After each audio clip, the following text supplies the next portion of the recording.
long before the pyramids rose in Egypt, before the Great Walls of China were imagined, a sophisticated civilization thrived along the banks of the Indus and Saraswati rivers. But were they just city builders and traders, or were they spiritual pioneers? Could the sacred threads of Hinduism trace back to the mysterious world of Harappa and Mohenjo-Daro?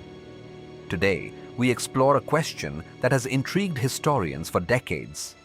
Did Hindu worship begin in the Indus Valley?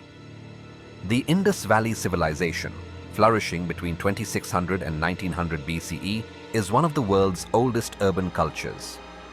With well-planned cities, sophisticated drainage systems, and widespread trade networks, it was advanced in ways we're still discovering.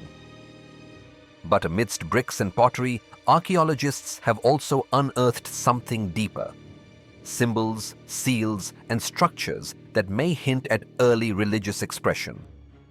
Expressions that resemble Hindu worship.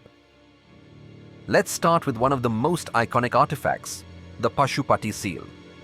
It depicts a horned figure seated cross-legged, surrounded by animals: buffalo, elephant, tiger, and rhino. Could this be the earliest image of Shiva as Pashupati, Lord of Beasts? Sir John Marshall certainly thought so, and it's hard to ignore the yogic posture, perhaps a glimpse of early meditation or dhyana. Stone structures discovered across Indus sites resemble the lingam and yoni, still central in Shaivite worship today. Were these fertility symbols, cosmic representations of Shiva and Shakti, or something even older? In Mohenjo-Daro, the Great Bath stands as one of the most fascinating clues. Its purpose? Possibly ritual purification. Just like Hindu traditions that revere water as sacred, the bath could have symbolized cleansing before worship, a custom still practiced on the ghats of the Ganges today. In Kalibangan, fire altars have been unearthed, arranged in patterns that curiously resemble later Vedic yajna rituals.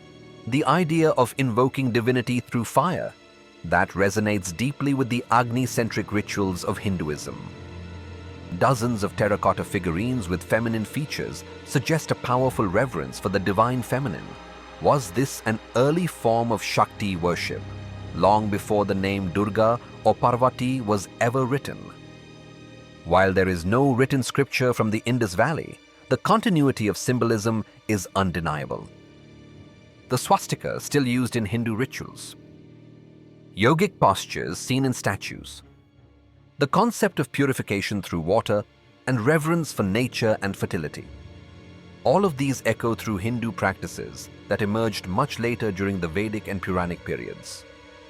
Could it be that what began as elemental worship in the Indus Valley evolved into the more structured rituals of Vedic Hinduism? The thread is faint but persistent. Of course, not all scholars agree. Some caution against reading too much into these similarities. After all, the Indus script remains undeciphered, and there's no direct evidence of temples or gods as described in later texts like the Rig Veda. Could we be guilty of retrofitting our current understanding onto ancient artifacts? Or are these truly ancestral footprints of Sanatana Dharma? The debate is ongoing, but what no one denies is the profound spiritual energy that the Indus civilization radiated through its art, its architecture, and its mysterious silence. Did Hindu worship begin in the Indus Valley? Perhaps not in the way we define it today, with temples, shlokas, and idols.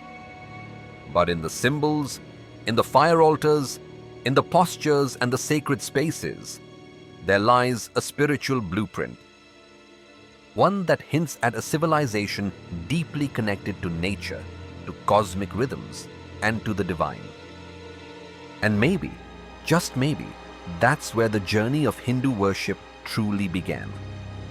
If this journey into ancient India sparked your curiosity, hit that like button, subscribe to Indic Legacy, and share this story with fellow history lovers. And tell us in the comments, do you believe Hinduism's roots lie in the Indus Valley? Let's discuss.